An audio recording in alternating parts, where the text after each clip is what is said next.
All right. Welcome, everybody. Thanks for joining us again. I'd like to thank the Ruth Keeler Memorial Library for helping host this, and also our co-sponsors, which is the Friends of the Ruth Keeler Memorial Library. They make these programs possible free to everyone in our community, especially right now during the pandemic. It's so important for us to stay connected with you. We also like to let you know that if you'd like to become a member of the Friends of the Library, you can go to the website of the Ruth Keeler Memorial Library, and there's lots of information there to show you how to contribute or make a donation to the library to help these programs continue. So thanks for joining us today. We're continuing our series called Flavors of the World. And we're still on the basically the continent of Asia.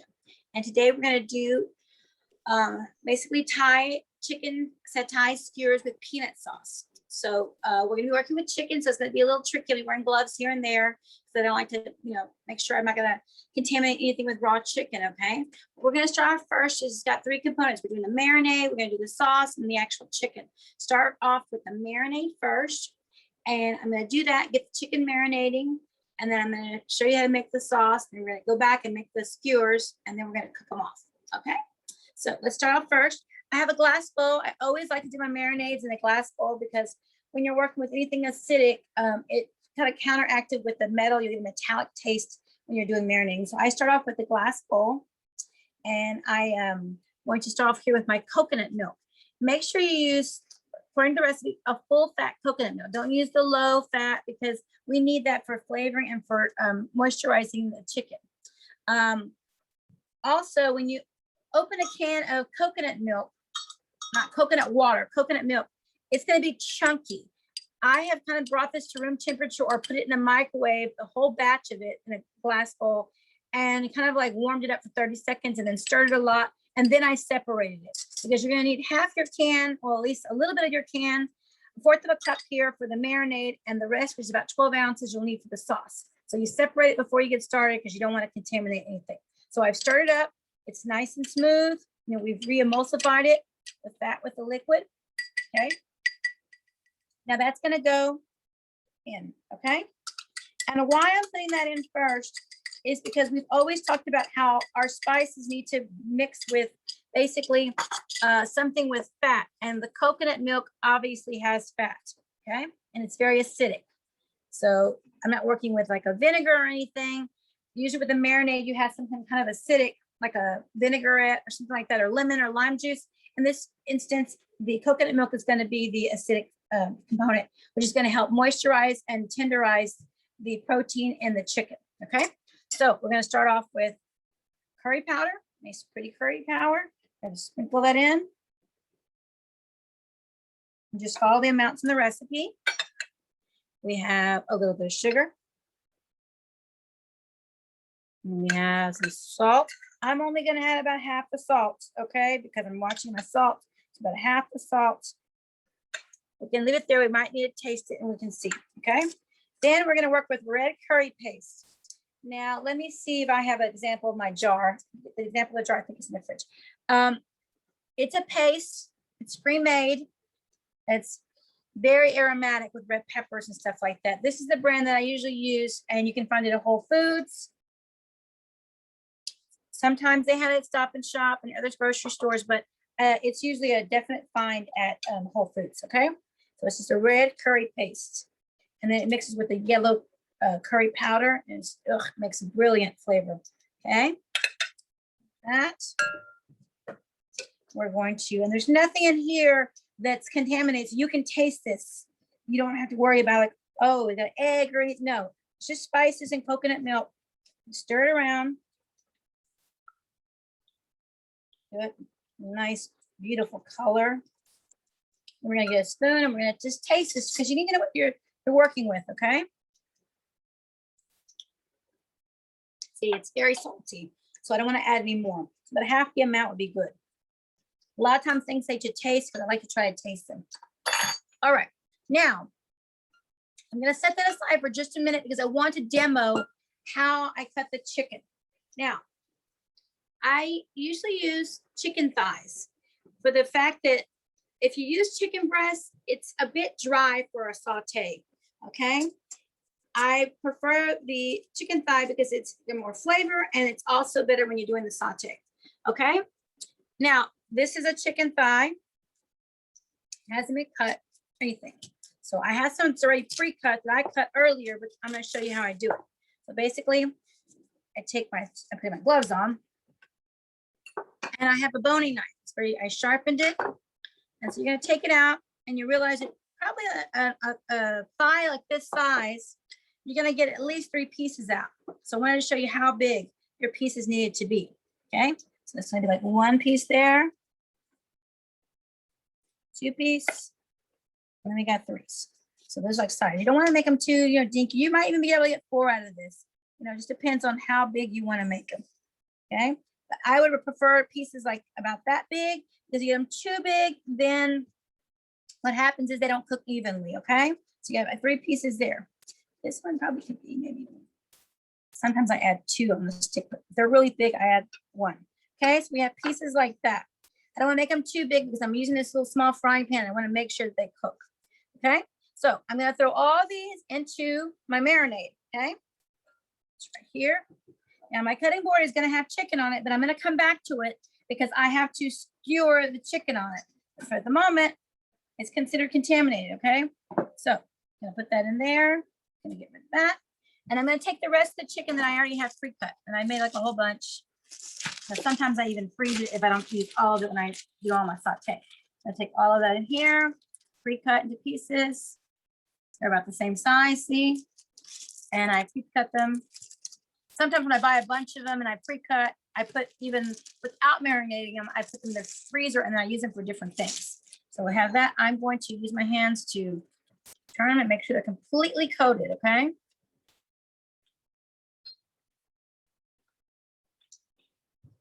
Now you can marinate this for 20 minutes or overnight. I actually like to marinate them for at least overnight, but if not overnight, at least 6 hours, okay? Nice, good flavor. Now, I had marinated a few pieces last night. I had some marinade in the freezer, so I'm gonna use those in a little bit. We're gonna put these, I'm gonna take my gloves off. Let's cover those up. You want to make sure that you marinate these in the refrigerator, okay? Put those there, cover that up. I'm going to send those off to the fridge, and we're going to work on the next thing. Okay, the next thing we're going to work on is our sauce. Okay, so I'm just going to put this over here a little bit, make some room to do the sauce, and I'm going to leave that all there. You have to also remember, I'll demo how to make these with the skewers in a little bit. So when I bring my meat over in a little while, I'm gonna show you how to do the skewers. So the skewers that we have here are just the bamboo skewers. You soak them for at least an hour, because if you put them in the frying pan or if you put them on the grill, you wanna make sure they don't burn. So I'm sure you've gone somewhere where the bamboo sticks are almost burnt. It's because they didn't soak the bamboo skewers. So I've cut these to where they fit in my pan, watch. This is my pan. So they fit in there perfectly. So this is the size. So I'm gonna leave those soaking until we skewer them. So that's what we're gonna do after we make the sauce. Okay. All right. And I also keep one of these here to put this in. All right.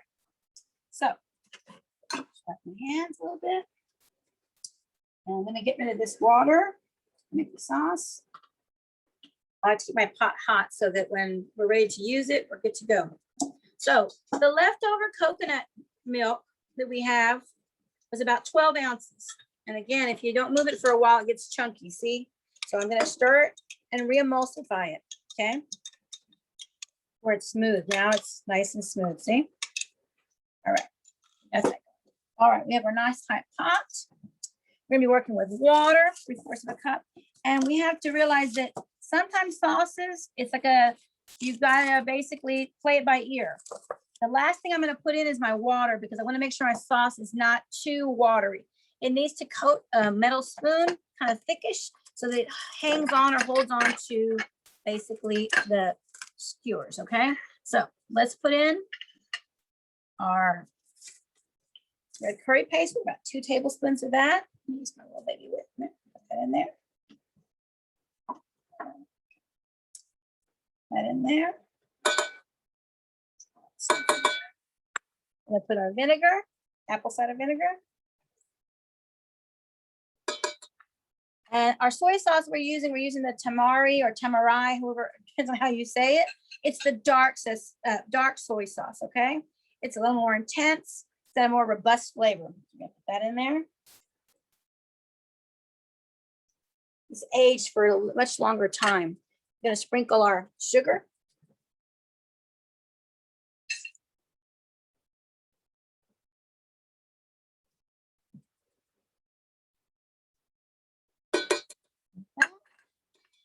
And we have our peanut butter. First, before I put the peanut butter in there, I'm gonna go ahead and give it a little, I'm not sure if you can see this or not. I can push this over a little bit more. Can you see? Okay. I'll hold it up a little bit for you. We're gonna make sure we whisk that in a little bit. This is my sauce whisk. Okay. Smells so good. Okay, next we're gonna put in the peanut butter. Now, when measuring the peanut butter, make sure you use the glass liquid measuring cup. Don't use the dry one that has like a different kind of like a metal handle. It's got to be this, because when it's wet liquid, you use your liquid measuring cup. It's very important, or your recipe is going to be off. Okay, so let's put the peanut butter in.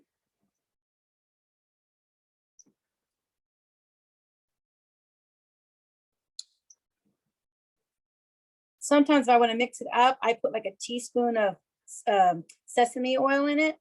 Gives it a good flavor too, but today I'm just going to make it just peanut. I like to experiment with the flavor of this sauce. Okay, got the peanut butter out of there. And then next, let's give it another little whisk. You want your peanut butter to burn, so you want to keep this kind of like on a lowish temperature, okay? Now, it's kind of thick and it looks almost like barbecue sauce at this point, okay? But next we're going to add in the coconut milk. Okay. So we're going to start to slowly add in and incorporate it. And it's going to loosen it up. And now it's going to turn more of a color of what you usually see the peanut sauce taste like and looks like. Oh, that chunk came out of there.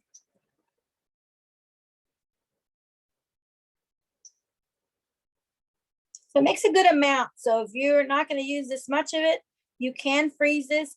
Just when you defrost it and you bring it back up to a boil, you really have to like whisk it. So you re-emulsify it, okay? It might look kind of chunky at first when you bring it out of the freezer and defrost it. Nice, good. Okay, at this point, it is kind of watery, but it needs to come up to a boil, okay? So I'm gonna taste it. Again, there's nothing in here that would make me sick. It's all, there's no egg, nothing in there. Or chicken, there's nothing in there yet.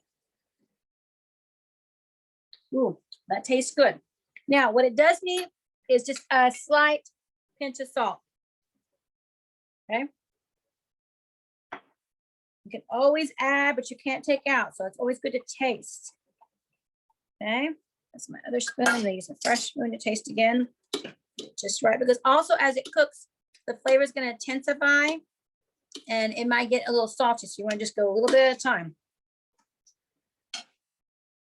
Oh, that's delicious. I'm going to put one more pinch. That should do it. That's why when I'm recipes, I put to taste. It's because I encourage you to taste and not just put the full amount, just like I did with the marinade. So, get our extra salt here. We're going to leave it here. I'm going to let that go for a little while because I do want it to come up to a boil, and then I'm going to put it on low to simmer to keep warm. I'm going to keep stirring it every once in a while. And I have my water. I don't want to add my water until I think I need it, okay? So we don't want this too loose. We want it to get thicker. And if it doesn't really thicken that much, we can always make a slurry. Right now, I have it on high. I want it to come to a boil. Meanwhile, we're going to come back over here and we're going to work on our chicken. Now, I'm going to get the chicken that I marinated last night, my gloves back on. And if you hear this noise, I have my pan getting warm because I want it to be like super hot. So I'm going to start bringing it up to like medium now so that it starts to get really hot. We're working with sauteing. And with the sauteing, you have to realize it's high heat, little oil. It's not a deep fry, okay? And the pan has to be hot. It has to be shaped like this, not a square side. It has to be like a sautoir. It's a square one. This is a saute pan, okay? It makes a difference because the heat, the way heat comes around the item that you put in it is going to make a big difference, okay? the airflow around. So I got my gloves back on because we're going to be working with chicken. I need the 3 pieces from last night. Okay. Give us a second. Okay.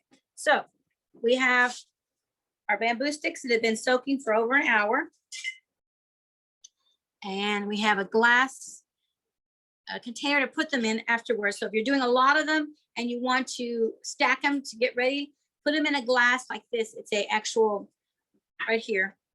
We're going to put it into a glass like baking tray. You can stack them up in here. Again, if you put them in a metal, it kind of gets a metallic-y flavor. So you want to work with glass as much as you can when you're working with acid.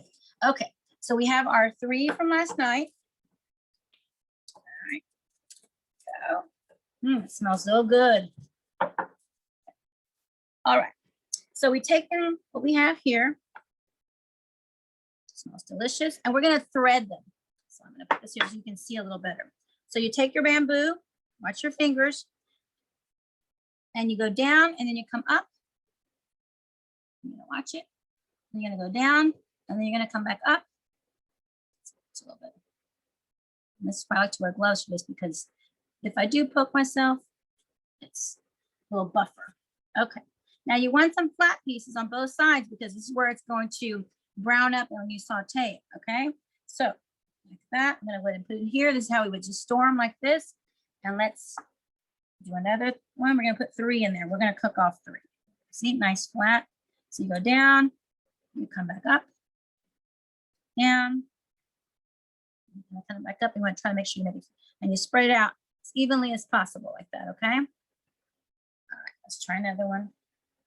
4 in there. Okay. That it's got, if you got a long end like this, maybe like fold it in and try to get it like that. So go down, back up,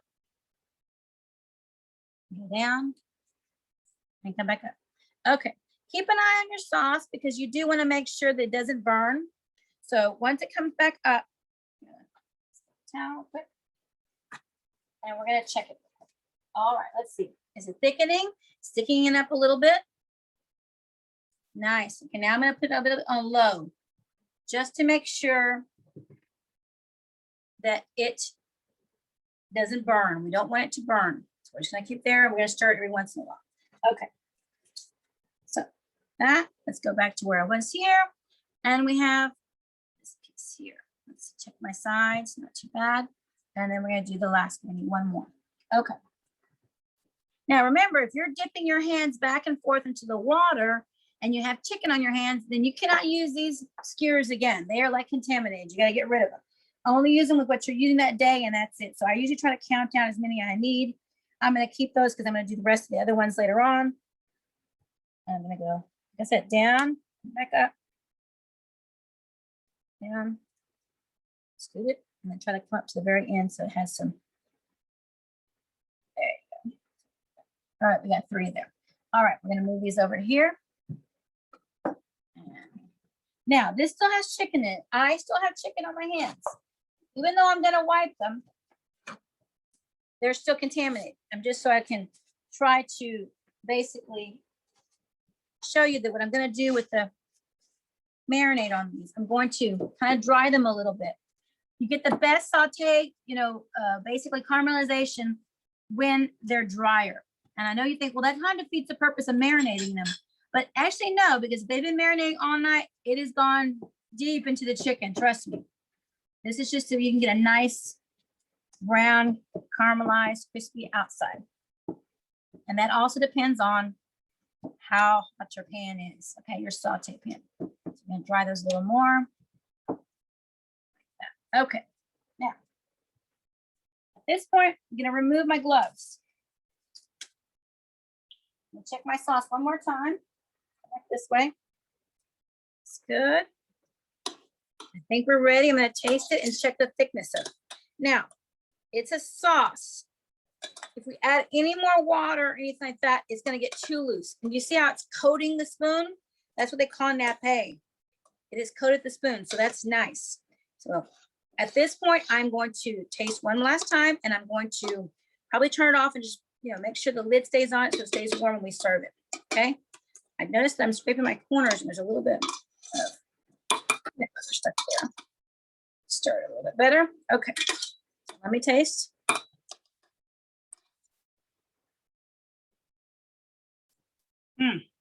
That's delicious. It could actually use a pinch more salt, but I don't want to over salt it because it's going to stay here. The flavor might intensify on its own. And I'm going to on it. Just like this right here. I might need to stir it again. Just to keep it warm before we serve it, okay? So let me get this off. And that's on off. All right. There we go. Now we're going to come back here. I have my pan here. It's getting hot. It's going to get even hotter in a minute because I'm going to need my,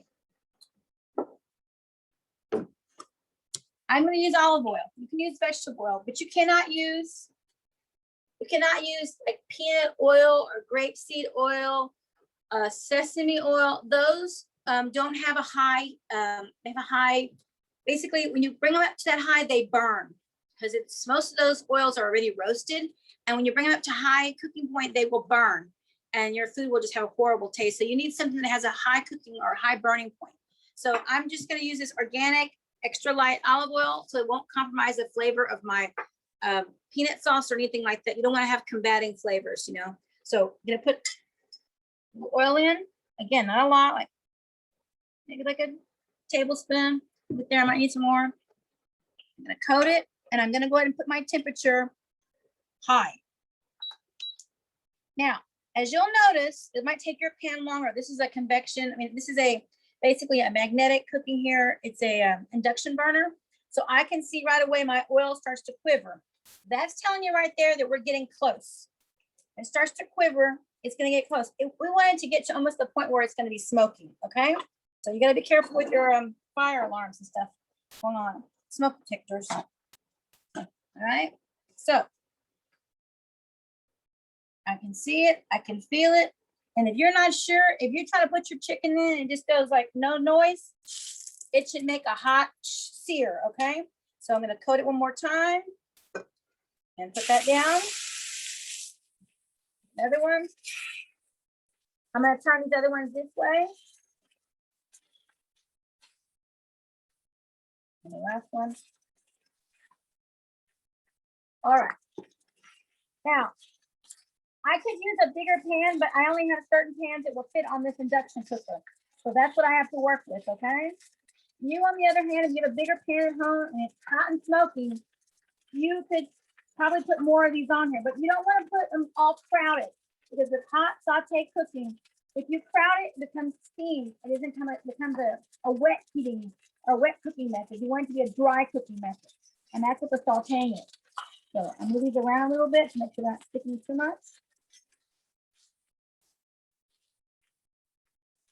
Right. Oh my gosh, it smells beautiful. So aromatic. Okay. It's gonna take about 2 or 3 minutes, and I'm gonna flip them over. I'm gonna flip it over just to show you what's happening, but yeah, it's getting nice and crispy and brown, caramelized. You see that? I'm putting a lid over there for 3 minutes on each side. Okay. You're only gonna get that. You're only gonna get that if your pan is super hot, smoking hot. If you try to put it, it's just very like, you're not gonna get that Thai flavor, and you're not gonna get that kind of I'll flip mine over now. See that? Caramelization. Oh, nice. You can grill these as well, but I prefer them to be sauteed. So I'm gonna switch the darker ones to the outside. Hopefully our smoke alarm doesn't go off. I'm not really cooking under my vinegar. Now, if you brown them and you don't think they're cooked enough, you're gonna make sure you get a thermometer and you're gonna check the temperature. It needs to be at least 165 to make sure it's safe to eat.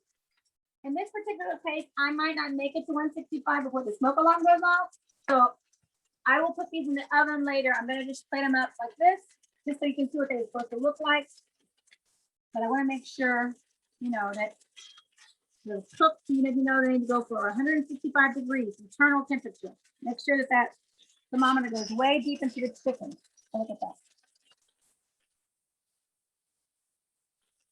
Okay. You can move around a little bit. But if I had not dried these off, you know, patted them off, and you won't get a nice caramelized flavor, but those are beautiful. Other side there. Check on both sides.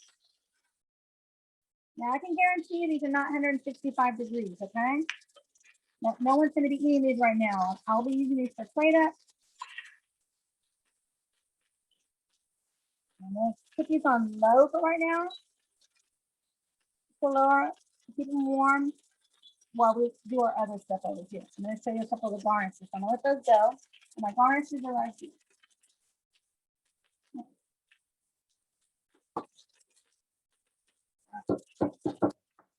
This point, I'm going to get anything with the raw chicken out of here. All right. Good. Keep them on here. Again, if you use a pan like this with the metal handle, you can just put them right into the oven like this, or you can put them into, at this point, you can transfer them over to a metal like rack or baking pan and put them in the oven, like a whole batch of them, okay? All right. Now for our garnishes, while it's still cooking, traditionally it's served with like a lime wedge. Can you use an air fryer? You could use the air fryer, absolutely. Just want to make sure that they're dry as well. And then you want to spray them with like, maybe like an olive oil like this. I use this one, it's an organic olive oil spray. And you can spray them, okay? So they get a nice crusty flavor. Or you can put them on the grill, okay? So traditionally it's served with like several things. And you can do and pick however you want.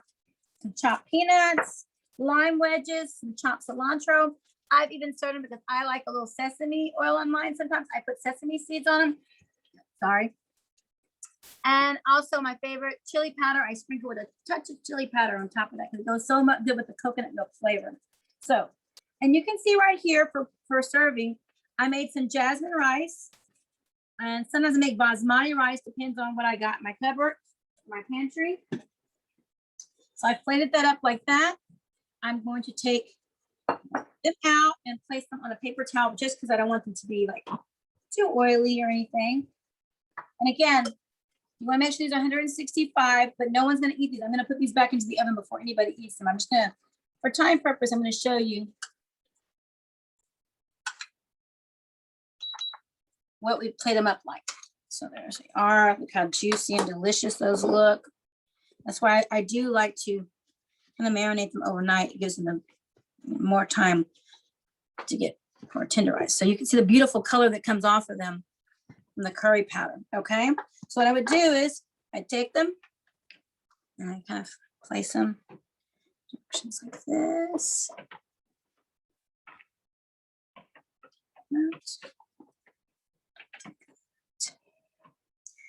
That. Lime wedge.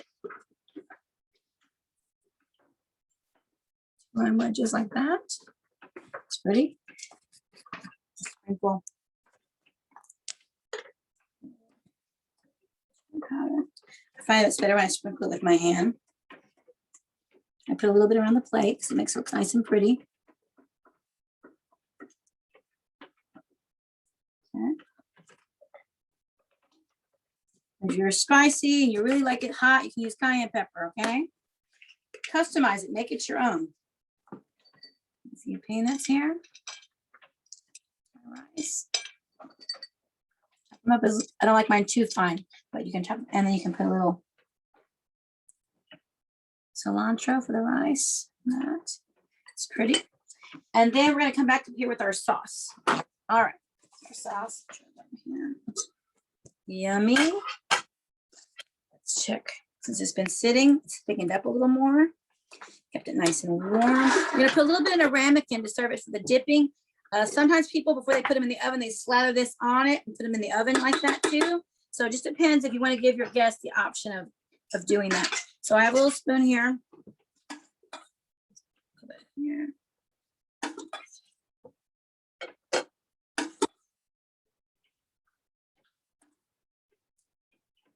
Beautiful. See how it coats the spoon? It gets a little thicker. So you just have that water to make sure that it's not too watery. You know, you want to make sure it's thick. So I just keep that 3/4 of a cup because Some peanut butters are thicker than others, so depending on which one. So I leave that to you to gauge and to know that you want to cover the spoon really good. So you can put this aside here. You serve it like that, and they can dip or they can use a spoon and they can coat it, whichever way you like, okay? So hopefully this is something you'd want to try at home.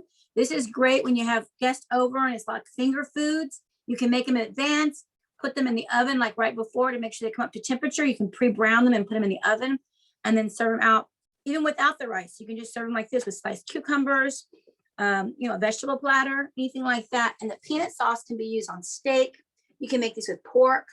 You can make them with a different kind of meat. But I do suggest that if you're going to use them with any kind of meat, then make sure that the meat is not like, if you're going to use pork, it needs to be more of darker pork meat and not like the whiter pork meat, like the loin is too, it will dry out too fast, okay? So again, use the chicken thigh. So by marinating them in the coconut milk, I just want to reiterate that with its acidity, it helps take the protein in the chicken and it basically like a rubber band. And first, when you see the chicken, like a rubber band, the protein in it. And basically the acid in the coconut milk, in this case, takes that and it loosens the rubber band up like a rubber band has been used too much. That's what it does to the chicken. So it's nice and tender and juicy and it will absorb the flavors more better, okay? So hopefully this was, very interesting and you want to try this at home. If you didn't have time to watch or you want your friend to watch and you want to share with family and friends or post, we are recording this. It's going to be on the Ruth Keeler Memorial Library YouTube and Facebook page. Feel free to check it out there or forward it to a friend or try it this weekend. Also, if you do and you take some pictures and you want to post them, please do. Make sure you tag us so that we can keep an eye on what you're doing. I look forward to seeing you again. We are going to take a 2-week break, but we're hopefully be back in May, and we're going to continue our flavors of the world, and we're going to move on to different continents. We're basically going to do cuisines from Africa and the Middle East, Europe, and so we're not sure which we're going to do next, but stay tuned, and we'll be sending out some notifications on that. Thank you for watching, and if you have any questions, feel free to reach out to me at chefrizzo@hotmail.com, and I'm with Studio Gourmet. Thanks again. See you next time. Bye.